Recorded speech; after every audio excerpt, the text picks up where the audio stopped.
Review Crew. We are right here in our backyard at Legends of the Fog 2021. What year is this for this show? Year 15. 15, ladies and gentlemen. It is as old as we are. I'm telling you, yeah, this is the first year I guess we were officially reviewed, right? Or maybe a year after? Yep. Yeah. It's amazing. You guys, they've added a new attraction. It is amazing. Absolutely seamless transition through all the attractions here. I'm going to let Patrick tell you a little bit more about what they've got planned for you, but I will give you my spiel later. Awesome. Legends of the Fog this year. We did a lot after our drive-through show last year that was really successful. This year we broke everything down, so we have our hayride as a separate ticket. So anybody that just wants to do the hayride, it is geared for a slightly younger crowd. It's still not kid-friendly, but as you go through the walkthroughs, like they just get more and more intense as you go. Yeah, they do. So we wanted to offer something for everybody. The new Slaughterhouse attraction's really been killing it this year. It brought a new edge, a new intensity. That slaughterhouse is sick. It's nasty. And it's only phase one of what we have planned, so we're really pumped. You can tell, like, that's funny that you said it gets more intense as you go, because I felt like it was getting more intense as I went. I was like, at one point I was like pushing you go. Look, I'm really getting sick of everybody making me go first, okay? It's rude. You're the senior member. No, you're the senior moment. Anyway, so you can buy just tickets to the hayride. So what is the combo price to do everything? Combo price is $36 to do everything. We offer a dynamic fast pass price. It's more expensive on the busier nights, so we try to limit how many because we don't want a million fast pass people. Smart. But honestly, we did all the attractions tonight, general admission, and we were able to go pretty quickly. The hayride was the only wait, and that's because they have a few wagons going through. But once we were finished with that, it flowed well through. We didn't get jacked up anywhere in there. So. No, and even the hayride line didn't feel bad. It was pretty seamless. We are built to run fast and still give a great quality production, better than we ever have before while running fast. So. Absolutely. I will say that this is the best I've seen this show ever. Yep. Honestly. Yeah, it's definitely. The gotchas are not predictable. No. They're not. Everybody was very well hidden, and the scenes, I feel like they put a lot of money into the hayride scenes. I feel like especially have gotten a little bit more technology to them. Is that fair to say? Yeah, I would say it's fair, especially with the affordability of things like DMX, which is the intelligent lighting that we use in like the concert world. We don't have a single incandescent bulb here anymore. Everything's programmable. Everything is done on a computer. Every scene's programmed that way. And we got an incredible tech team that works year round to do this stuff. They're sending me messages in February home about what they're going to do in this scene and how they're going to change it. So we got a hell of a team, and we're really excited to have them work on this. Well, if you've been following us for a couple of years, you know that we've been here in the past in the off season to check things out. 2022, we are anticipating to do several visits to different haunted attractions in the off season. This will be one of them. If you don't mind us crashing again to come visit and keep you guys posted on what's happening and all of the hard work that goes into a few months of where you see the attraction versus a year-long, never-ending project here. So please also, if you guys are interested in the tech stuff, I mean, in the crew we have 3 people, 3-ish, that are real tech nerds. I'm talking hardcore. Todd, myself, and Gideon, who's not here today. So, if you guys want to know more about the technical side of the haunted attractions, let us know. Yeah, absolutely. We'd be happy to discuss that too. We'll show you what we're allowed to show you. So let us know. Like the plan. All right, guys. If you come, you got to tell them Haunt Review Crew sent you. Thank you. Hey guys, here we are, Haunt Review Crew at Legends of the Fog. There are 4 of us here tonight, and we had a fantastic time. We did. Apologize in advance if this is a little darker. We walked away from everything when we realized we needed to record. So here we are.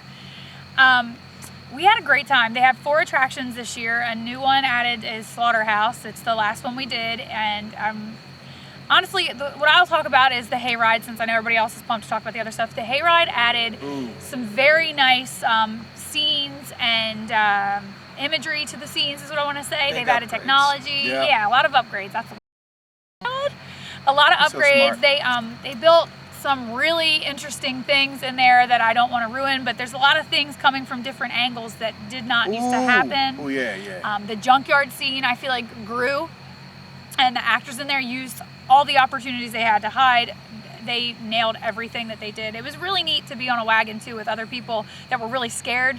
You know, for us, it's hard to get scared on wagons. So we get spooked or, something startles us, but to watch everybody else get scared. Fog. Yeah, it was pretty awesome. You can still see the fog from here, actually. Yeah. But man, look, the hayride was good, but the corn walk, that walk, man, we were stuck out in the wilderness forever.